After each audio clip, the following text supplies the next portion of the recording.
Your PMP exam is largely based on the PMBOK Guide 6th edition. So it's important to have an understanding of the structure of the PMBOK Guide, the contents, and what you're going to be tested on.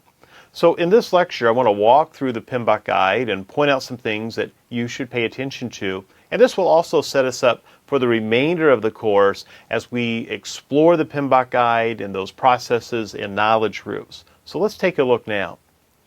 The PMBOK Guide 6th edition has 10 project management knowledge areas. You've already seen those several times in this course. There are 49 processes in the PMBOK Guide 6th edition. And it also describes the best practices for project management. So what's new in the PMBOK Guide 6th edition? One of the biggest changes in the PMBOK Guide 6th edition is an addition of agile practices or adaptive environments. So you'll see that's a theme throughout the PMBOK and throughout this course. Now it's not a huge, overwhelming addition. It's a small addition in each knowledge area. So if you don't come from an adaptive or agile environment, I'll be explaining some of that as we move through the course, especially when we get into talking about project life cycles later on. But for your exam, you'll have to know some about agile practices and adaptive and iterative life cycles. So it's not difficult, it's just a little different than what you might be used to if you're in a predictive environment.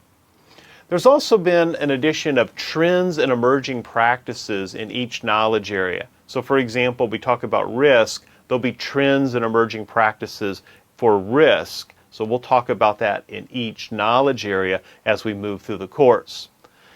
Each process group can be tailored based on the size of the project, your organization, and to what depth are you required to tailor that process. So tailoring means you can adjust the processes for what's most needed in your project. So for example, if you're not purchasing, you won't do any procurement processes.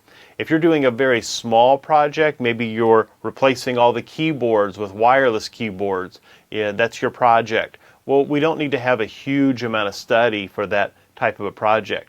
So the tailoring of processes would be appropriate for the size of the project and the requirements in your organization.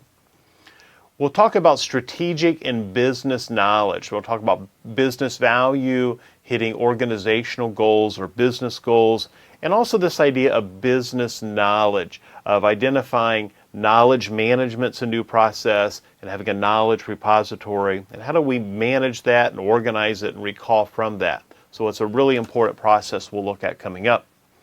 A new chapter in the PMBOK Guide is the role of the project manager. Just a very clear study of what's expected as you as a project manager. So we'll look at that in Chapter 3. So in the PMBOK Guide 6th edition, what is covered? Well, Chapter 1 is kind of like this course. It's foundational info.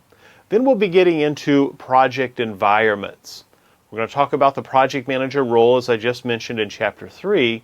And then you can see from Chapters 4 to 13 are those knowledge areas, those 10 knowledge areas. So integration management, scope, schedule, cost, quality, resource management, communications, risk, procurement, and stakeholder management. And that's the PMBOK Guide. And you can see that this course follows that same trajectory as what we see in the PMBOK. All right, so now you know what's ahead of you, not only in this course, but also when you open up the PMBOK Guide. All right, great job. Keep moving forward. I'll see you in the next lecture.